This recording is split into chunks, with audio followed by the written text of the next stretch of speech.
Λοιπόν, μένουμε στα θέματα της οικονομίας. Έχουμε και 2-3 ενδιαφέρουσες ειδήσεις να δώσουμε. Χρήστο. Λοιπόν, αυτό που είπε και ο κύριος Κυριακίδης, ο πρόεδρος του ΕΒΕ, ότι ήδη η πολιτεία μέσω της Τράπεζας της Ελλάδας τι έκανε, πήρε τα αποθεματικά τους, τα πήγε και τα έκανε ομόλογα και στη συνέχεια... Είσαι ποιηκής, τα έκλεψε. Τα έκανε ομόλογα και στη συνέχεια έρχεται δια της διαδικασίας του PSI και τα ομόλογα τα κουρεύει. Τι γίνεται τώρα με αυτό το PSI? Μόνο για το επιμελητήριο της Κοζάνης, παράδειγμα, λέω ένα νούμερο, τα 350-360.000 ευρώ γίνονται 140. Ακριβώς. Αυτό είναι κούρεμα ή κλοπή? Κλοπή. Γιατί οι άνθρωποι τα είχαν εκεί να είναι ρευστό. Εν πάση περιπτώσει, εδώ πέρα τώρα όμως, να γίνουν ομόλογα. Θόδωρε, εδώ πέρα την κλοπή, καθημερινά βλέπουμε κλοπή, καθημερινά βλέπουμε η κυβέρνηση βάζει τα χέρια της μέσα στις τσέπες μας, έτσι, μας τα παίρνει, όπως για παράδειγμα τα επικουρικά και τα ταμεία, είναι εισφορές των εργαζομένων στο κράτος, το οποίο θεωρείται ότι εγγυάται για την ασφάλεια και τη συντάξη του, των εργαζομένων, και τα παίρνει και τα κλέβει και τα κάνει ό,τι θέλει. Τώρα τι γίνεται με αυτό το PSI, το οποίο έχει... Με το αγγλικό δίκαιο γίνονται όλα αυτά, Χριστό, έτσι. Ακριβώς. Τώρα θα δούμε τι γίνεται. Λοιπόν, τι γίνεται με αυτό το PSI? Μια στιγμή λιγάκι με τις κάρτες, μην τις βγάζουμε ακόμη, γιατί θα πρέπει να πούμε ότι θα μας δώσουν περίπου 130 ή 145 δισεκατομμύρια ευρώ. Αυτό προβλέπει η νέα διανοιακή σύμβαση. Τι σημαίνει αυτά τα χρήματα? Τελικά πού θα πάνε αυτά τα χρήματα? Επειδή μας λένε για χρεοκοπία, κοιτάξτε τη μεγάλη απατεωνιά που κάνουν όλοι τους. Γιατί πρόκειται για απατεωνιά. Λοιπόν, από τα 130 δις ευρώ, τα 30, και αν πάει 145 γιατί θέλουν να το πάρουν στα 45, τα 30 δις πηγαίνουν απευθείας στους κατόχους ομολόγων, δηλαδή σε τραπεζίτες και ιδιώτες που θα δεχθούν να συμμετέχουν στο PSI. Είναι το μπόνους. Το είχε πει ο Καζάκης αυτό. Θυμάσαι, πριν από 15 μέρες. Από τα 100 δισεκατομμύρια τώρα που θα μείνουν, είναι ομολογημένο ήδη ότι τα 39 δισεκατομμύρια ευρώ θα πάνε στις ελληνικές τράπεζες για ανακεφαλαίωσή τους. Όμως τόσο στις 3 Ενδεκάτου του 2011 όσο και στις 22 Ενδεκάτου του 2011 ο Βενιζέλος έχει μιλήσει ήδη και έχει πει ότι ένα άλλο επιπλέον πακέτο 30 δισεκατομμύριων ευρώ, που και αυτό σε συνεννόηση με τις τράπεζες της Ελλάδας, θα διοχετευτεί στις τράπεζες για την ενίσχυση και πάλι της ρευστότητας. Δηλαδή, πάλι στις τράπεζες. Πάλι στις τράπεζες. Ή θα είναι άρα 39 και 30, 69 δις. Έτσι, ή θα είναι 39. Στην καλύτερη των περιπτώσεων, λοιπόν, από το αρχικό δάνειο των 130 δισεκατομμυρίων ευρώ θα απομείνουν μόνο 61 δισεκατομμύρια ευρώ, τα οποία θα πάνε υποτίθεται για την Ελλάδα. Σύμφωνα με τον προϋπολογισμό όμως του 2012, που συντάχθηκε και ψηφίστηκε από την συγκυβέρνηση Παπαδήμου στη βάση των αποφάσεων της 26ης Οκτωβρίου και του PSI, μόνο για τη χρονιά 2012 οι τόκοι και τα χρεολύσια που καλείται να πληρώσει η Ελλάδα ανέρχονται, ακούστε, στα 88 δισεκατομμύρια 488 εκατομμύρια ευρώ. Εμείς απομένουν 61 δισεκατομμύρια. Κάνε την αφαίρεση. Άρα δηλαδή... Κάνε την αφαίρεση. Μα αυτό λέμε. Πόσο είναι? Απομένουν ακόμη άλλα περίπου 27 δισεκατομμύρια, τα οποία θα μας τα μαζέψουν και θα μας τα βγάλουν. Άρα ξεκινάς με έλλειμμα 27 δις. Ακριβώς. Το χρόνο αυτόν, το 12. Άρα το νέο δάνειο όλο, που στην πραγματικότητα είτε είναι 61 είτε 30 δισεκατομμύρια, ανάλογα με το τι θα καταβροχθήσουν οι αδιφάγες αυτές τράπεζες, θα πάει όλο σε τόκους και σε χρεολύσια. Θα πάει όλο, μα όλο, έτσι, σε δανειστές, σε τοκογλύφους, σε κερδοσκόπους για την αποπληρωμή παλαιότερων τοκογλυφικών. Και θα είμαστε χρεωμένοι, η αφαίρεση έδειξε 29 δις έλλειμμα για το 12. Για το 12, τα οποία θα πάνε και καινούργια μέτρα. Ωραία. Άρα αυτά τα 29 πρέπει να τα βρούνε. Ακριβώς.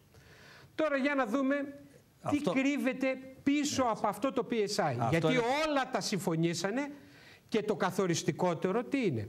μας λέγανε για τα επιτόκια, μας παίζανε τάχατε για το επιτόκιο, αλλά το σημαντικότερο όλων είναι ότι ήδη οι ξεπουλημένοι συμφωνήσανε στο ότι η νέα δανειακή σύμβαση θα διέπεται από το αγγλικό δίκαιο. Τι σημαίνει όμως αγγλικό δίκαιο? Αυτό προβλεπόταν και στο πρώτο μνημόνιο, ότι η δεύτερη δανειακή σύμβαση αυτομάτως μετατρέπεται στο αγγλικό δίκαιο. Λοιπόν, από το Μάιο του 10. Τι σημαίνει αυτό εδώ πέρα? Να δούμε λιγάκι τις κάρτες. Αυτό τώρα θα δείξει και τι θα γίνει στο μέλλον τώρα, για να καταλάβει ο κόσμος. Λοιπόν, η πληρωμή γίνεται σε συνάλλαγμα. Γιατί λέει και σε το συνάλλαγμα? λέμε σε συνάλλαγμα, γιατί ενδεχομένως να φύγουμε από το ευρώ και θα έχουμε Κρατήστε το αυτό που φωνάζουμε στους τηλεθεατές. Αυτό να κρατήσουν οι τηλεθεατές. Πληρωμή σε συνάλλαγμα. Λοιπόν, που σημαίνει ότι αν πάμε παράδειγμα στη δραχμή θα πληρώνουμε σε ευρώ. Αυτό θα έχει σαν αποτέλεσμα το χρέος μας, αν θα πάμε πλέον εμείς και έχουμε ένα εθνικό νόμισμα το οποίο θα υποτιμιέται συνεχώς, το χρέος θα αυξάνεται συνεχώς. Γιατί θα είμαστε υποχρεωμένοι να πληρώνουμε σε συνάλλαγμα και όχι σε ελληνικό χρήμα το οποίο θα κόβει η ελληνική κυβέρνηση. Ένα τρίτο, οι δανειστές αποκτούν δικαίωμα κατάσχεσης πλέον. Το χρέος εκλαμβάνεται ως εμπορική πράξη, ενώ δεν θα είναι πολιτική πράξη ή για το δημόσιο συμφέρον. Τα δικαστήρια θα εφαρμόζουν το αγγλικό δίκαιο, το ελληνικό χρέος πλέον θα καταστεί αντικείμενο δικαστικών μαχών στα διεθνή δικαστήρια. Επιπλέον, τα δικαστήρια θα είναι υποχρεωμένα να εφαρμόζουν το αγγλικό δίκαιο. Πάμε στην επόμενη κάρτα και θα δούμε ότι το αγγλικό δίκαιο παρέχει τη δυνατότητα εκτέλεσης δικαστικών αποφάσεων ακόμη και στο έδαφος της ελληνικής επικράτειας. Τι σημαίνει αυτό? Ότι ενώ θα γίνεται το δικαστήριο στην Αγγλία, θα έχει τη δυνατότητα να εκτελεί τις δικαστικές αυτές αποφάσεις στο ελληνικό κράτος. Λες πολλές λέξεις. Σημαίνει ότι θα είμαστε απικία. Ακριβώς. Μία λέξη, απικία. Η αναγκαστική εκτέλεση των πιστωτών μπορεί να αφορά κινητά και ακίνητα του ελληνικού δημοσίου, καθώς και χρηματικές απαιτήσεις του ελληνικού δημοσίου. Δηλαδή, αν παράδειγμα το ελληνικό δημόσιο κάνει κατάσχεση κάπου, τότε έρχεται ο ιδιώτης αυτός, ο ξένος, ο πιστωτής μας, και θα πει αυτό το παίρνω εγώ. Οι πιστωτές μπορούν να επιδιώξουν απευθείας εξόφληση του χρέους, δηλαδή έχουν τη δυνατότητα να απαιτήσουν τους φόρους που εμείς ως Έλληνες πολίτες πληρώνουμε στο κράτος, να απαιτήσουν οι φόροι αυτοί ως έσοδα του ελληνικού κράτους να πηγαίνουν απευθείας σε αυτούς, χωρίς καν να πηγαίνουν για τις ανάγκες του ελληνικού κράτους. Επομένως, τι θα γίνεται? Τότε θα είναι υποχρεωμένο το ελληνικό κράτος να δανείζεται, οπότε θα αυξάνεται και πάλι το χρέος. Θα δανείζεται δηλαδή τα δικά του χρήματα, θα τα δανείζεται και πάλι. Θα έχουμε, μπορούν να επιβάλλουν κατάσχεση χρηματικής απέτησης στα χέρια του καθενός από εμάς. Δηλαδή μπορούν αυτοί να ζητήσουν κατευθείαν από τους Έλληνες πολίτες να καταβάλουν απευθείας αυτά που είναι να δώσουν στο κράτος, να τα δώσουν απευθείας σε αυτούς. Οι πιστωτές θα ασκούν δικαιώματα στο ελληνικό δημόσιο να κατάσχουν κινητά, ακίνητα και δικαιώματα και να αναγγέλνονται σε πληστηριασμούς επί ονόματί τους. Δηλαδή, αν για παράδειγμα το κράτος κάνει ένα πληστηριασμό, αυτό που λέγαμε και προηγουμένως, τότε θα μπορεί αυτός ο ιδιώτης πιστωτής, ο τοκογλύφος, να έρθει και να πει ότι κοιτάξτε να δείτε, αυτό το οποίο πάει για πληστηριασμό υπέρ του ελληνικού κράτους το παίρνω εγώ. Η πιστωτική αξίωση θα μπορούσε κάλλιστα να επεκταθεί και στο σύνολο της κινητής και ακίνητης περιουσίας του ελληνικού δημόσιου. Που σημαίνει ότι, για να πούμε ένα πράγμα απλό, ότι αυτή τη στιγμή υπάρχουν κάποια ακίνητα τα οποία είναι της τάξης των εκατομμυρίων, σε αριθμό, όχι σε αξία, σε τάξης των εκατομμύριων, όπου είναι αδιευκρίνηστη η ιδιοκτησία τους. Οπότε μπορεί να τα διεκδικήσει οποιοσδήποτε. Αυτά λοιπόν θα έρθουν και θα τα αξιώσουν οι πιστωτές και θα τα διεκδικήσουν και θα τα πάρουν. Ακόμη θα πρέπει να πούμε ότι Τι σημαίνει το PSI αν υπάρχει στο ελληνικό δίκαιο? Αν δηλαδή απαιτήσουμε να είναι στο ελληνικό δίκαιο. Η πληρωμή των χρεών θα γίνει σε εθνικό νόμισμα και θα κόβουμε εμείς εθνικό νόμισμα, όσο και υποτιμημένο να είναι, ό,τι και να είναι, θα πληρώνουμε δραχμούλες, θα τους πληρώνουμε χαρτάκια. Θα γινόταν ουσιαστική απομείωση έτσι του χρέους και δεν θα διονγκωνόταν ΕΣΑΗ. Οι κατασχέσεις θα υπαγόταν στο ελληνικό δίκαιο, θα υπήρχε με εθνικό νόμισμα εθνική νομισματική πολιτική, η οποία θα καθόριζε πώς θα είναι οι συναλλαγματικές ισοτιμίες και μια σειρά από άλλα πράγματα. Το χρέος θα θεωρόταν ότι προέκυψε από ότι δεν προέκυψε από εμπορική πράξη, αλλά από μια συγκεκριμένη πολιτική πράξη και ήταν προς το δημόσιο συμφέρον. Στην περίπτωση λοιπόν που η Ελλάδα επιλέξει την έξοδό της από το ευρώ, θα της επιτρέψει να προχωρήσει μονομερώς σε αναδιάρθρωση του χρέους της με νόμιμο τρόπο ή να το αποπληρώσει σε εθνικό νόμισμα νομίμως, ενώ δεν θα κινδυνεύει από επίσπευση κατά της περιουσίας της. Αυτό λοιπόν μας το αποκρύπτουν όλο. Ήδη έχουν συμφωνήσει αυτόν τον όρο ότι η νέα διανοιακή σύμβαση πάει στο αγγλικό δίκαιο με όλες αυτές τις συνέπειες που έχουμε αναφέρει, και τότε θα δείτε ότι μία Ελλάδα θα έχουμε έρθει να έχουμε μία Ελλάδα που δεν θα της ανήκει τίποτα. Θα έρχεται ο οποιοσδήποτε, θα διεκδικεί οτιδήποτε και θα μας παίρνουν τα πάντα. Και αυτό γιατί? Γιατί στο σημερινό πολιτικό σύστημα είναι αποφασισμένο να δώσει οτιδήποτε, γιατί αν πάει η Ελλάδα και χρεοκοπήσει, τότε άτακτα και χρεοκοπήσει άτακτα, τότε όλοι αυτοί θα μπουν φυλακή. Και προκειμένου να αποφύγουν τη φυλακή, φροντίζουν να ξεπουλήσουν ό,τι έχει απομείνει. Μάλιστα. Όλα αυτά λοιπόν είναι πολύ απλό, δηλαδή δεν χρειάζεται και πολύ μυαλό. Αν δείξουμε τη μία κάρτα, τι σημαίνει το αγγλικό δίκαιο και τι σημαίνει με το ελληνικό δίκαιο, τα είχαμε πει εδώ και πολλούς μήνες. Πέρασε και πολύς καιρός. Καταλαβαίνει κανείς ότι το εθνικό συμφέρον είναι στο ελληνικό δίκαιο.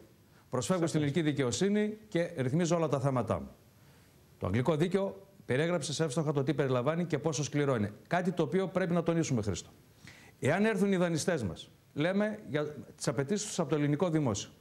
Πρέπει να ξέρεις ότι η περιουσία που έχεις, ένα σπιτάκι, ένα οικόπεδο, σου ανήκει με συμβολιογραφική πράξη, αλλά κυρίαρχος αυτού του ακινήτου είναι το κράτος. Αυτό είναι το σημαντικότερο. Έτσι, το λέει το Σύνταγμα. Άρα και το σπίτι σου δεν σου ανήκει.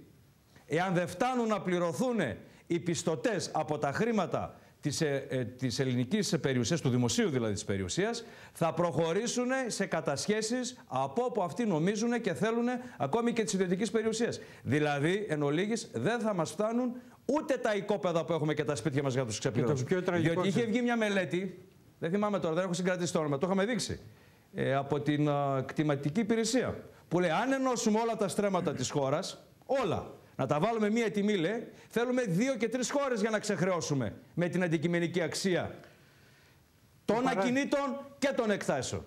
Και ξέρετε τι ακούγεται. Άρα αυτομάτως, για να το κλείσω, ακούγεται, ας κατασχέσουν δημόσια έκταση.